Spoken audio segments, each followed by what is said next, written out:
everybody. How are you today? So, welcome to episode 3 of Bipolar and Me. As you know, we're just still getting started and talking about the beginning and how we got from illness to wellness, or basically remission, because it's all a spectrum. So this episode is The Walls Came Crumbling Down. As you know, when we left off, we moved from the mid-Atlantic to the Northeast. So, we moved. It's supposed to be a time of excitement. The air's ripe. It's full of possibilities. My husband and I were really excited at first to, move to a new state, to have a new home. We had 3 acres. We still do live there. It's this beautiful little rural town, and we got to, just build a new life. I was excited for my new job. I'm working in a new university hospital because I've never done anything else. And I was working in the Ivy Leagues and just excited to soak up the Ivy League atmosphere. Somehow I just felt like it just made me smarter.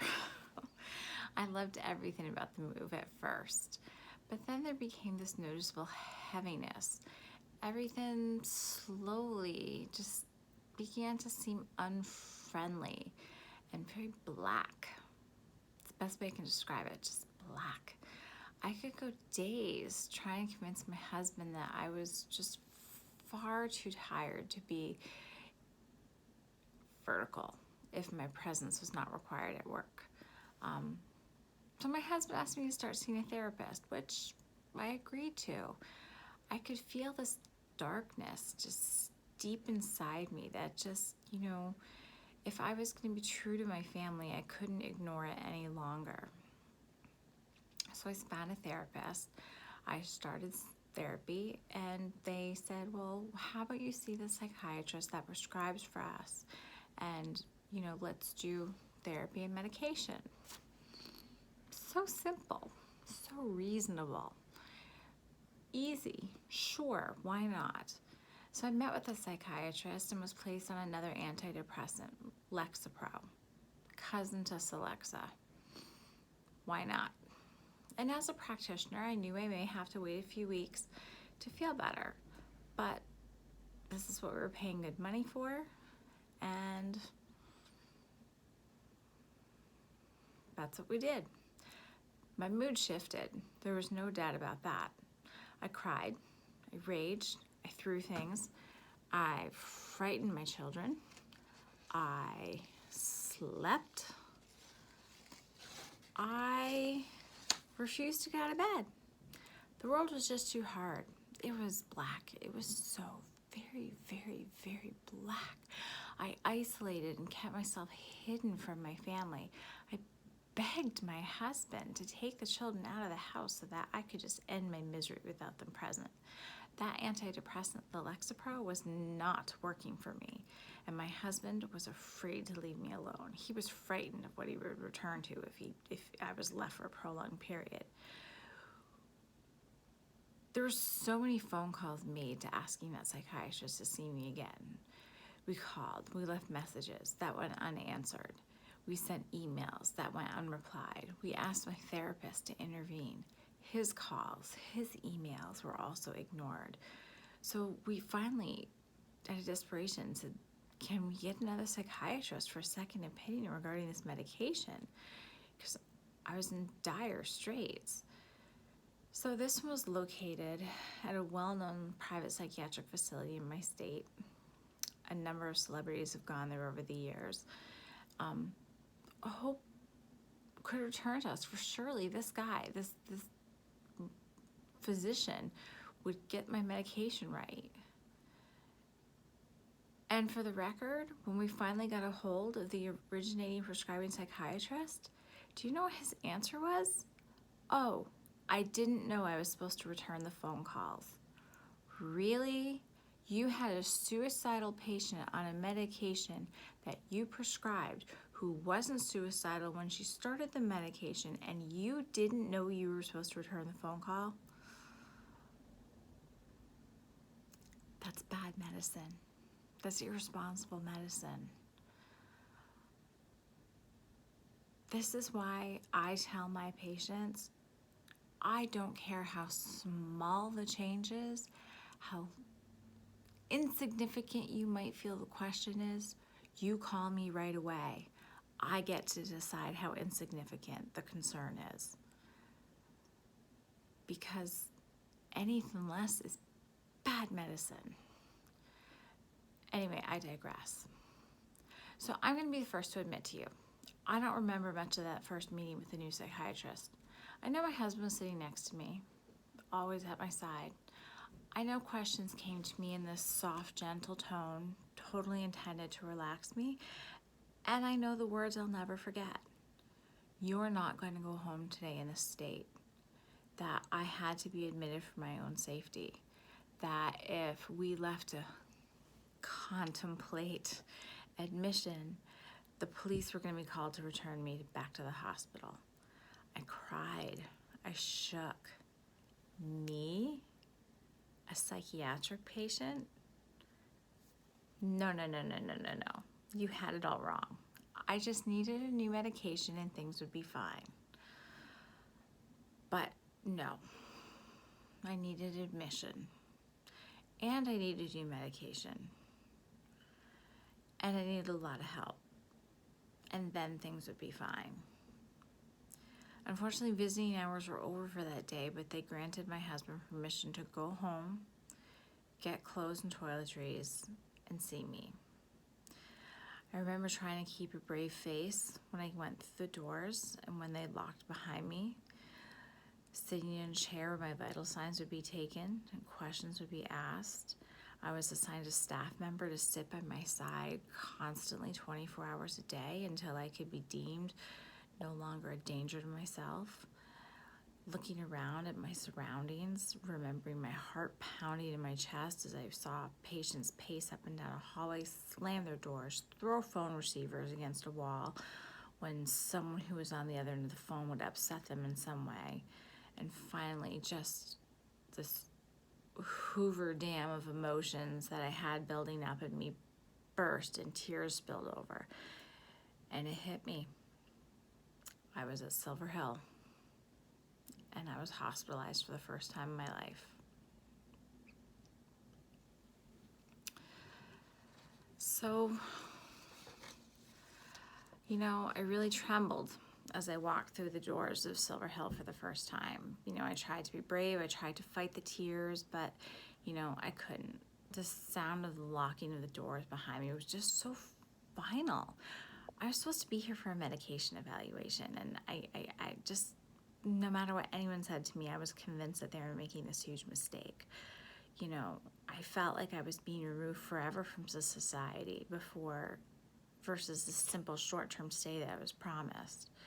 I was confused. My husband had promised me that he was never going to leave me, and yet he's going home just to get me clothes, drop them off, and then go back home. I'd never been hospitalized before for a psychiatric reason, and it was really scary. I had the one-on-one companion for my suicide threats. The staff was kind. The patients were frightening to someone who's never experienced this before. Some were big, some were small, some clearly had pathology. Others looked just like me, and you couldn't tell. You need to stare into their soul just to really see if there was any darkness. The first person I couldn't tolerate was my roommate. She just kept begging my assigned companions to tell her what was wrong with me. On one hand, I just wanted to scream at her that she's a moron, because there's only one reason someone has some person assigned to them one-to-one. But on the other hand, it's none of her business. So instead, I got reassigned to a single room. But just before they moved me to my new room, I failed an actual attempt number one in all this. I had companions sitting outside my room, but they weren't paying attention. I was lying in my bed, refusing to get up. I didn't want to go shower. I didn't want to go eat. I didn't want to go to group. I didn't want to do anything. So I took one of my bath towels, wrapped it around my neck, and I started pulling as hard as I could, just pulling and pulling and pulling and pulling and pulling, cutting off my airway, praying that I was never going to breathe again, only it wasn't working. and I was taking too long to lose consciousness. And on some level, I knew the companion was going to find me, check on me and find me. And I've been a nurse long enough to know that being a vegetable on a ventilator was not the solution I wanted or needed. So there you have it. It's a scary thing to admit out loud to all of you guys, but I've admitted it loud to many groups, so I guess it's no different in the end. The doctors really tried to be patient and kind with me, and I did not make it easy for them. I usually refused to talk, I would turn away when spoken to, and I would refuse to leave my room. You know, there were other patients out there, and if I left the room, I would have to confront the reality that I was in a hospital, and I didn't want to confront that reality. One female psychiatrist came and visited me in my room. She wasn't my attending, but she was covering that day. Among the many things she said that morning, she asked me if I wanted more children, and I shook my head no. And she says to me, "Good, because another pregnancy would likely kill you given the state you're in right now." Well, that got my attention. It was the first time it sunk in that I had not done this to myself. That there were forces greater than me that were in control, and it wasn't me. I went to eat dinner that night, my first meal there after 3 days. That small kernel of knowledge that I wasn't in control of how I was feeling, that my pregnancies were what betrayed me, for the first time allowed me to start to see that I was sick. That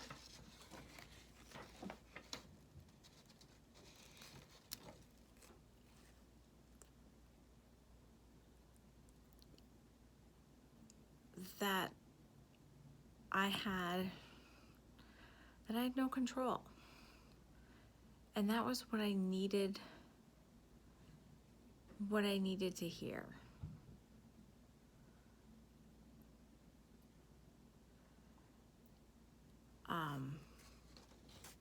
And that was huge for me. Huge.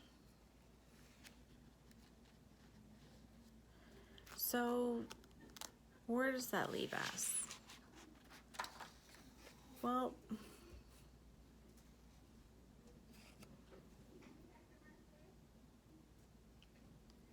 it leaves us with the fact that we can't control these things. It's an illness. It's not something we did. It's not something that we didn't do.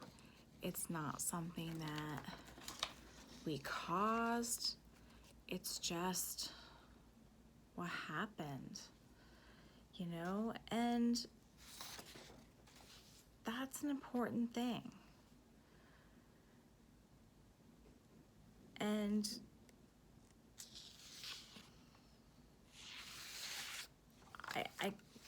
I can't even tell you how critical that piece was to my allowing the staff to care for me, allowing them to give me medication, allowing them to